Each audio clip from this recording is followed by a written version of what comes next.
l'histoire glorieuse de notre lutte pour la liberté. Que faisiez-vous à 15 ans ?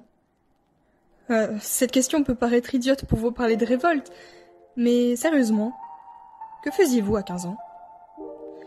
Vous étiez sûrement à l'école, ou vous rentriez chez vous lire un livre, regarder la télévision, ou encore vous jouiez à un jeu vidéo. À 15 ans, vous ne meniez certainement pas de combat.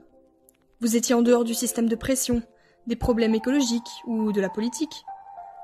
À 15 ans, vous étiez certainement encore des enfants. Mais au même âge, une jeune fille suédoise ne menait pas la même vie.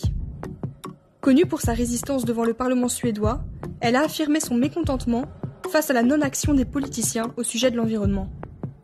Son nom vous dit certainement quelque chose. C'est Greta Thunberg. Greta s'est tenue devant le Parlement suédois durant l'été 2018. Elle affirme qu'elle n'ira pas à l'école tant que le gouvernement n'aura pas diminué les émissions de CO2 d'origine humaine. Et non, c'est pas une excuse qu'elle a façonnée exprès pour manquer l'école.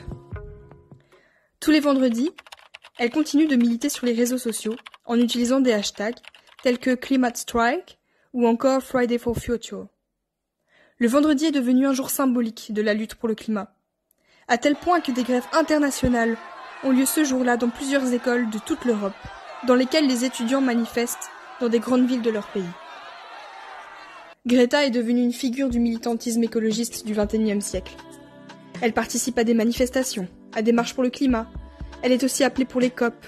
Elle a pris la parole devant le Parlement britannique, mais aussi devant l'Assemblée nationale française. En bref, du haut de son jeune âge, elle a su faire entendre son nom et résister face aux géants de ce monde.